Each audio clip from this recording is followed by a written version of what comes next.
북아프리카의 비극이 계속되고 있습니다. 지금 사망자가 10,000명이라고 하지만 이 지역은 워낙 지금 당국이 잘 통제를 하지 못하고 있는 곳이고 인프라가 열악하기 때문에 제대로 지금 파악조차 되지 않고 최대 20,000명 사망자가 나올 수도 있다는 비관적인 관측까지 나오고 있습니다.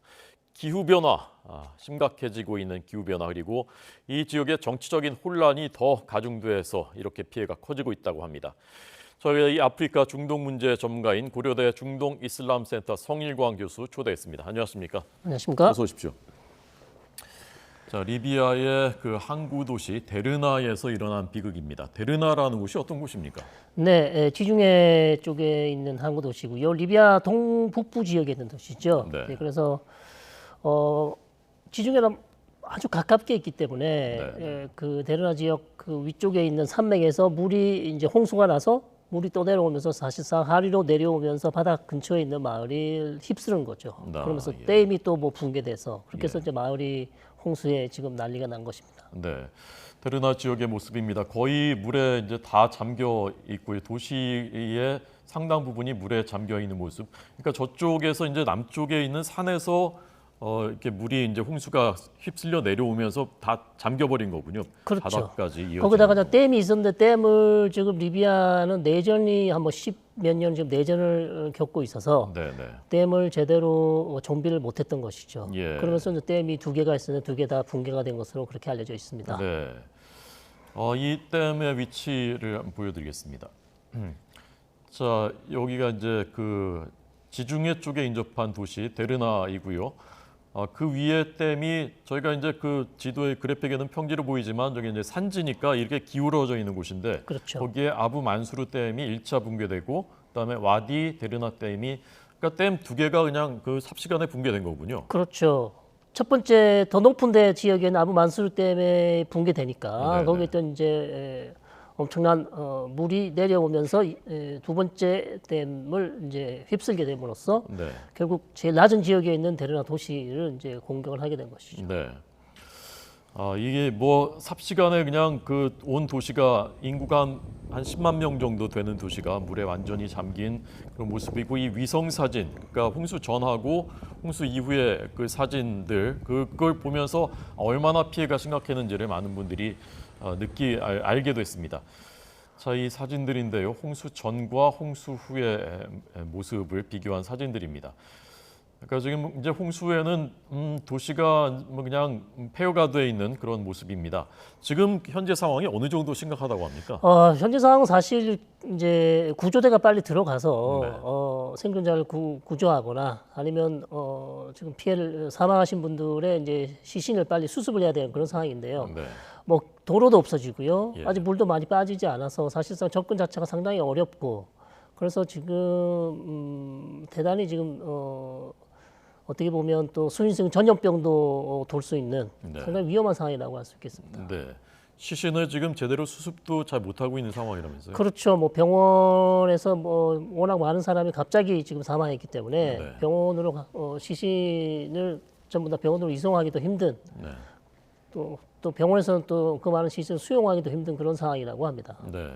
인구의 뭐 5분의 1, 또 지금 실종자가 10,000명 이상이라고 하니까요. 5분의 1, 6분의 1 정도가 인명피해 그 희생됐을 수 있다라고 하는데 2만 명이 넘을 수도 있다는. 그렇죠. 보통 데르나가 한 10만에서 전체 인구가 10만에서 12만 정도라고 하는데요. 최소 뭐 지금 상황으로는 2만 명인데 더 늘어날 가능성은 상당히 이제 높아 보입니다. 네. 지금 이제 이제 원인을 이제 따져봐야 될 텐데 첫 번째는 기후 변화다. 기후 변화가 어떻게 어느 정도 영향을 미친 것입니까? 그러니까 뭐 이 지역에서 그렇게 이제 지중해 지역에 이런 허리케인 같은 것을 이제 메디케인이라고 그렇게 부른다고 합니다. 그래서 이 지역에서 뭐 가끔씩 이런 허리케인이 생기긴 하지만 최근에 이제 우리 한국도 많은 태풍을 겪었습니다만 전체적으로 바다 해수의 온도가 너무 높아지면서 이런 이제 허리케인 폭풍 같은 것들이 너무 많이 만들어진단 말씀이죠. 그렇게 해서 이제 이번에 갑자기 그리스 남쪽에서 생겼던 이 다니엘이라는 폭풍이 결국 리비아 북부를 덮치면서 이런 이제 비극이 벌어졌습니다. 네.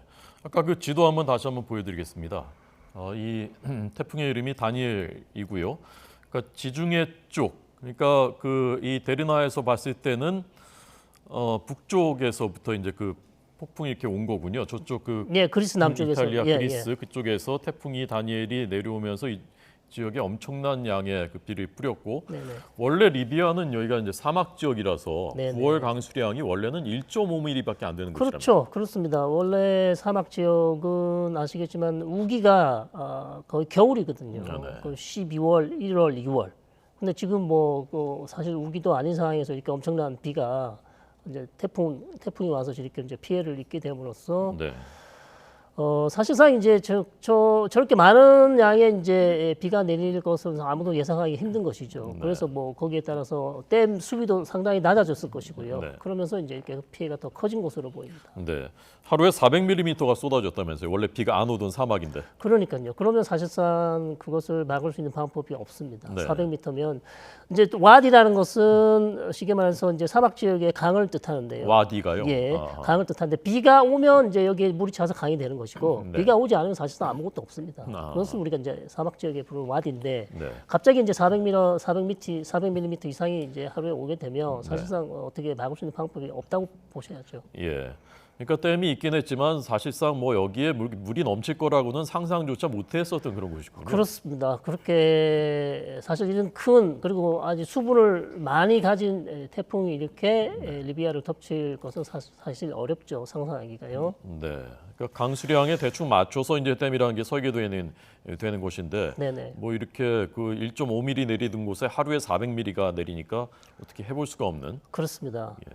근데 문제는 이제 사실상 이 다니엘이라는 이 태풍이 리비아 쪽으로 올 것으로 기상 예측은 사실상 할 수 있지 않나 네네. 이제 그런 생각이 듭니다. 그래서 네네. 정부 쪽에서 만약에 이 다니엘이 지금 리비아 북부 도시를 강타할 것이다. 그럼 네. 주민들은 빨리 대피하십시오라는 이런 이제 체계가 제대로 되어 있었다면 네네. 피해를 좀 줄일 수 있었을 텐데 네. 아시다시피 리비아는 지금 내전 상황이라 예. 이런 기상 예보에 대해서 주민들을 대피시키는 그런 체계가 잡혀 있지 않는 것 같습니다. 예. 그러니까 정부가 제대로 작동을 하지 않고 있는 지역이군요, 저희가. 그렇습니다. 이 리비아 정부가 사실상 지금 동서로 나눠져 있거든요. 네, 네. 동부에 있는 이제 정부가 따로 있고요. 그다음에 서쪽에 있는 트리폴리에 또 정부가 따로 있는데 뭐 정부가 나눠져 있어도 역할을 제대로 한다면 사실상 문제가 없을 텐데 네. 지금 뭐 내전을 겪고 있어서 기상 예측, 기상 예보, 그다음에 국민 대피 뭐 이런 전혀 이런 시스템 자체가 예. 체계가 만들어지지 않았을 것으로 그렇게 예측해 볼 수 있고요. 네, 네.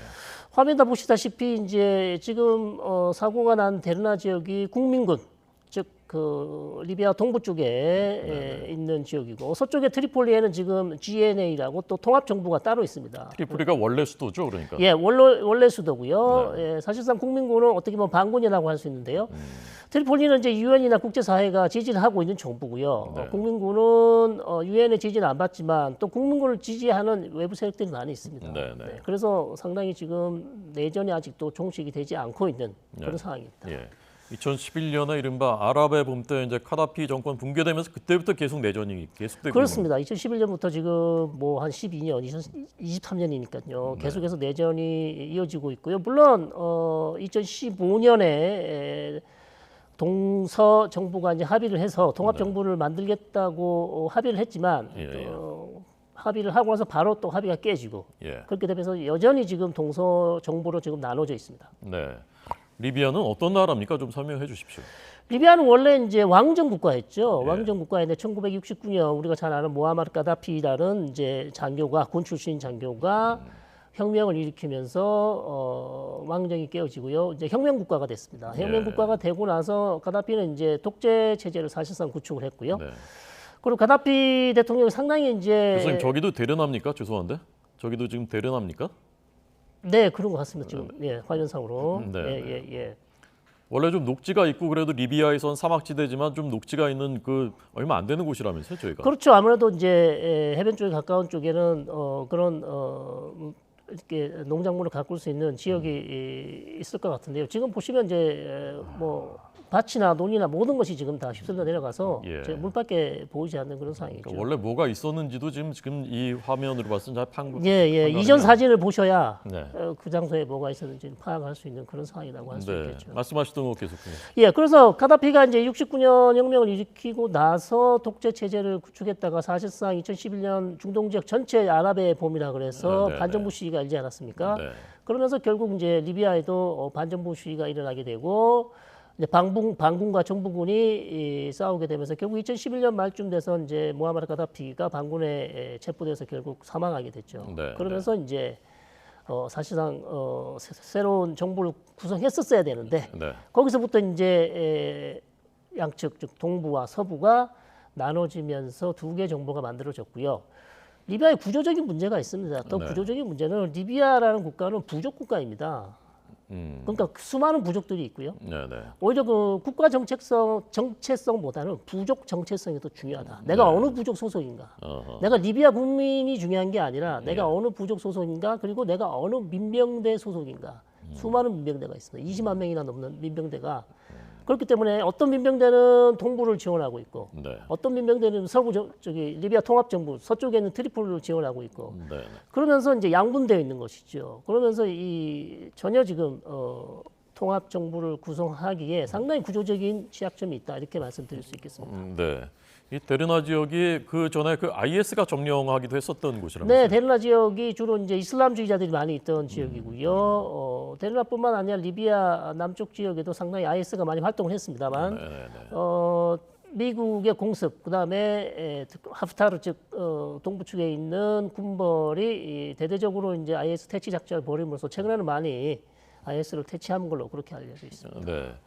이 리비아에서 이제 그 서쪽으로 조금 가면 이제 모로코가 이번에 이제 강진이 있었던 이 두 지역이 공교롭게도 비슷한 시기에 큰 자연재해를 겪고 이제 거기에 인프라가 부족해서 이제 피해가 커졌다라는 이제 그 공통점이 있는데 지금 모로코 강진은 어떤 상황입니까? 모로코 강진도 지금 상당히 어려운 상황이죠. 피해자가 계속 늘고 있고요. 저기도 이제 특히 이제 산악 지역에 있는 주민들의 피해가 상당히 큰 것으로 알려져 있고 네.